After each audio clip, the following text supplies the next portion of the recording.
Welcome into this special edition of ESPN FC. We're reflecting on the World Cup. Stevie Nicol is with me, as is Ali Moreno. We also welcome to the show, oh, look at that, Don Hutchison is here, as is Ian Darke. The first question I'll address to you, Ali. Favourite moment? There were many. But I'm going to go to the sequence of events late in the final leading up to the penalty kicks. Yep. Right before penalty kicks, if you remember, Colomwani goes through. He's about to win it for France. Takes a shot on. Emiliano Martinez makes a save. And you think, okay, well, fine. We're going to penalties. Or maybe not. Argentina goes the other way. And now they have an opportunity. A cross comes to Lautaro Martinez. He's wide open inside the 6-yard box. Should be a goal. It isn't. It was 30 seconds of mayhem in which anybody who was watching this game anywhere in the world would have been, And in the end, blow the whistle, we go to penalties. But that 30 seconds, I think, encapsulated what the final was all about. Finals aren't supposed to be like that, Stevie. They're supposed to be tight, nervy affairs. Yeah, boring. We can't remember them. Yeah, Nothing anticlimactical. But we remember who won and nothing else. Exactly. Yeah, you can't say about this game. No. There's so many things going on. And fortunately, the things that were going on were all good. It was all good football, the goals, and the excitement around it. Particularly with the bit at the end with Martinez with a save. Ian, I don't know if we're ever going to see an ending quite like that to a World Cup final. No, I think it just about had everything. You know, it was like enough drama to fill a whole series all crammed into about half an hour. Sporting theatre at its best, compulsive entertainment, the best final I think any of us can remember. And of course, part of it, was France as well, Don, which leads us to your favourite moment with Kylian Mbappe scoring that hat-trick. Yeah, well, not since '66 when Sir Geoff Hurst scored 3 goals. I mean, technically, if you count Kylian Mbappe's penalty at the end, he technically scored 4. So, I mean, it was just incredible to score 3 goals and come away on the losing side, and then obviously scored the 4th, as I said. I mean, that was my moment. It was one of many, because I've got to say, as World Cups go, Dan, I thought it was one of the best World Cups I think I've seen for a long, long time. I thought it was amazing. It was, because it looked done, and then obviously the penalty was awarded. Mbappe gets it, and then Mbappe is almost like carrying this French side with his goals. And up until that penalty, we have to say, it was Argentina all the time. Yes. Full control. There was no sign of life from France. They score that penalty, Mbappe scores that penalty, and then there is a life that comes over this team and that comes over the player himself. And Kylian Mbappe just completely takes his game to a different level entirely, and then becomes, we know he's a superstar, but becomes, I think, an even more powerful superstar at that point. Because when you're delivering in this level, at this point, in this match, and in the manner in which he did, I think it puts you in a different category. Yes, psychologically as well, to step up and take those penalties, Ian, is quite something. Oh, absolutely, yeah, because you saw the problem Harry Kane had taking 2 penalties in the same game and getting in a bit of a muddle as he went to take the second one and blasting it over the bar. But Mbappe just looked absolutely nerveless, didn't he, in the shootout as well? Everything I think he touched in the game, certainly in the later stages, turned to gold after he'd had that quiet first half. I mean, it was an amazing game, really. I don't think any of us could see the finish that suddenly enraptured all of us, really, from nowhere. With Argentina, just like Ali said, they were cruising to victory, and then suddenly France at last came to life, and you thought they were going to snatch it. It would have been a robbery, I think. The right team won. Yeah, the right team won, and of course, Lionel Messi finally fulfilling that goal to emulate what Maradona did and win the World Cup with Argentina. And one of my best moments has to be in the presentation where he's walking past the World Cup and he just can't help himself but go over and kiss it, because it's like, finally, Ali, he's got it. And we'll never know, really, from Lionel Messi's perspective, what goes on in his head, in his heart, and the sort of pressure that he had to live through while he was supposed to be the guy that was going to deliver this trophy for Argentina.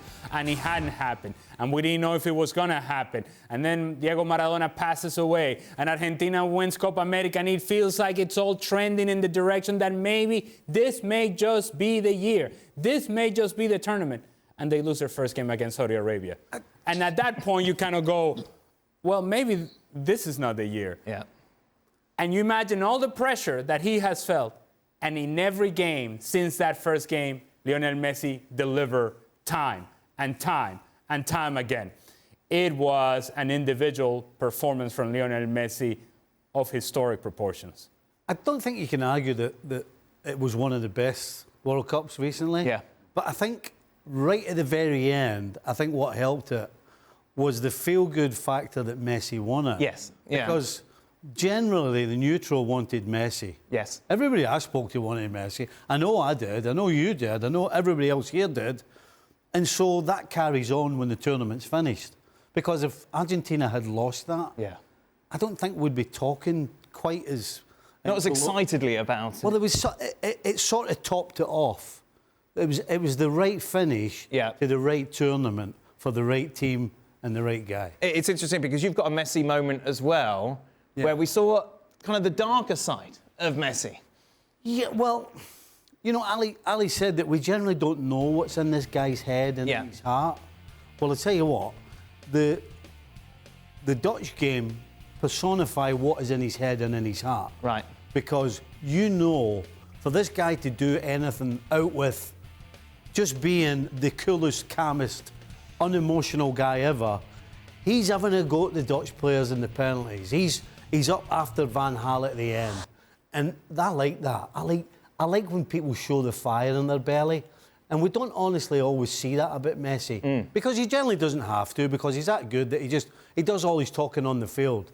But when he goes over in front of the whole Dutch team, basically, in bench, and just pulls out Van Gaal and just tells them exactly what he thinks, I thought that was fantastic. Don, I imagine as a man who played with a lot of edge, you enjoyed that also. I did because Stevie's right. It's like you want to see that little bit more, that little bit devilment in him, because he's just been amazing. And I just think the lads are right. I think when you look at the whole World Cup and the love story and the Messi debate, and because he lost so many finals, and then as Ali said, he was trending in the right direction with the Copa America, then he comes into this game. And you remember my infamous tweet down in the Mexico game where I thought, and I tweeted, oh, it's a little bit sad, isn't it? Messi just strolling around the pitch. He's finished. And then he bangs one in the bottom corner, and I went straight to the delete button. It was too late. Everyone screenshotted it. It was too late. And he just kicked on from there. And it was just fitting, wasn't it? Because we have this impossible debate, and it's a horrible debate when you think of Pele and Maradona and Cruyff and all the legends and Ronaldo, and you have this debate, who's the greatest of all time, which you can't really answer. You can have a little opinion, but you can't say for sure. But I think it really helps the Messi, or it helps the fans of Ronaldo's, or the Messi fans, when you're trying to put Messi up top and he wins the World Cup, and then you go, well, he's won a World Cup, so you can't just label, you know, he hasn't won a World Cup, so Maradona has, therefore he can't be as good. So the fact that he's chalked it off in such a stellar career, he must have been desperate. You know, since the Maradona number 10 and the last time he won the World Cup, then all the Argentinian number 10s that then followed, who couldn't live up with the Maradona pressure. And then Messi comes along, and he's just been amazing for like 15 years, but he wants the World Cup. And then he got it. You just thought, you know what, there is a God up there, and he's smiling down on Messi. But it was such a bad start, obviously, Ian, which is your moment of the World Cup, that victory for Saudi Arabia. Yeah, well, I think every World Cup needs stories of the unexpected, and we got one almost straight away. Saudi Arabia, rank outsiders. It was only going to be a question of how many goals Argentina had come into the World Cup. I think it was something like 35 games unbeaten. It was going to be a routine win for them. But the picture you're seeing there was that goal by Al Dawsri exploded into the roof of the net. I mean, it defied all belief that Saudi Arabia could beat Argentina in their opening game. And from that point, you thought, blimey, Argentina are in trouble at this World Cup. But of course, you know, just like Don was saying, that they came back to produce that Hollywood ending, and all the other players in the squad were doing it for Lionel Messi. That's a bit of a cliche, but I think they really were. They wanted to deliver the World Cup at last for the guy who'd been their talisman for so long.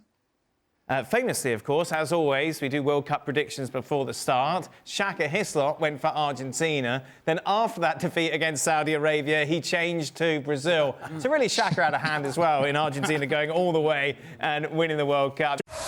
Well, thank you very much for watching ESPN on YouTube. For more sports highlights and analysis, be sure to download the ESPN app. And for live streaming, premium content, and let's not forget as well, ESPN FC 7 days a week. Subscribe to ESPN Plus.